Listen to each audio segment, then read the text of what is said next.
ಸುದ್ದಿಗಾಗಿ ಸಿದ್ದು ನ್ಯೂಸ್. ಸುದ್ದಿಗಾಗಿ ಸಿದ್ದು ನ್ಯೂಸ್ಗೆ ಸ್ವಾಗತ. ನಾನು ಮುನೀರ್ ಅವಟಗೇರಿ. ತಾಳಿಕೋಟಿ ರಸ್ತೆ ಈದ್ಗಾ ಮೈದಾನದಲ್ಲಿ ಭಾರಿ ಸಂಖ್ಯೆಯಲ್ಲಿ ಮುಸ್ಲಿಂ ಬಾಂಧವರ ಪ್ರಾರ್ಥನೆ.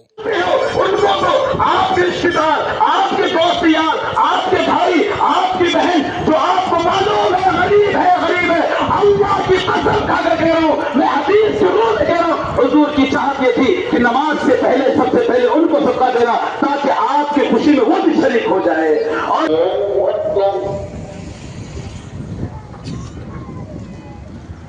ತಾಳಿಕೋಟಿ ರಸ್ತೆಯಲ್ಲಿರುವ ಈದ್ಗಾ ಮೈದಾನದಲ್ಲಿ ಇಂದು ಧಾರ್ಮಿಕ ಭಕ್ತಿ ಭಾವದ ವಾತಾವರಣ ನಿರ್ಮಾಣವಾಗಿತ್ತು. ಸಾವಿರಾರು ಸಂಖ್ಯೆಯಲ್ಲಿ ಮುಸ್ಲಿಂ ಬಾಂಧವರು ಒಂದಾಗಿ ಪ್ರಾರ್ಥನೆ ಸಲ್ಲಿಸಿದರು.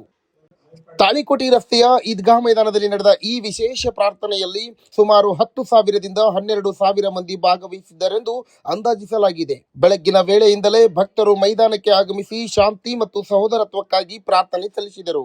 ಇದು ಮುಸ್ಲಿಂ ಸಮುದಾಯದ ಪ್ರಮುಖ ಧಾರ್ಮಿಕ ಆಚರಣೆಗಳಲ್ಲಿ ಒಂದಾಗಿದ್ದು, ಎಲ್ಲರೂ ಒಟ್ಟಾಗಿ ಪ್ರಾರ್ಥನೆ ಮಾಡುವ ಮೂಲಕ ಏಕತೆ ಮತ್ತು ಸೌಹಾರ್ದತೆಯ ಸಂದೇಶವನ್ನ ಹರಡಿದರು.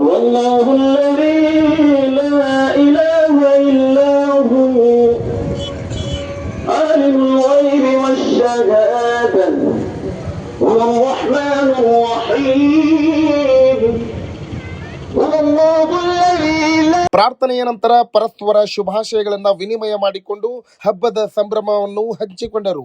ಸ್ಥಳದಲ್ಲಿ ಶಾಂತಿ ಮತ್ತು ಭದ್ರತೆ ಕಾಪಾಡಲು ಸೂಕ್ತ ವ್ಯವಸ್ಥೆ ಮಾಡಲಾಗಿತ್ತು.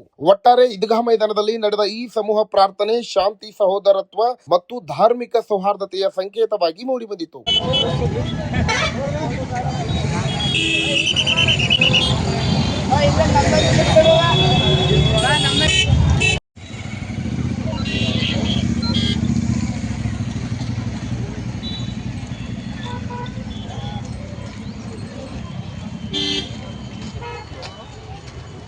ನಿರಂತರವಾಗಿ ವೀಕ್ಷಿಸಿ. ಇದು ಸುದ್ದಿಗಾಗಿ ಸಿದ್ದು ನ್ಯೂಸ್, ಸತ್ಯದ ಪರ ನಮ್ಮ ಧ್ವನಿ. ಜಾಹೀರಾತುಗಳಿಗಾಗಿ ಸಂಪರ್ಕಿಸಿ. ಹೆಚ್ಚಿನ ವಿಡಿಯೋಗಳಿಗಾಗಿ ನಮ್ಮ ಚಾನಲ್ ಅನ್ನು ಶೇರ್ ಮಾಡಿ, ಹಾಗೆ ಸಬ್ಸ್ಕ್ರೈಬ್ ಮಾಡಿ. ಯಾಕೆಂದರೆ ನಮ್ಮ ಸುದ್ದಿಗಳು ನಿಮಗೆ ಬೇಗನೆ ತಲುಪುತ್ತವೆ.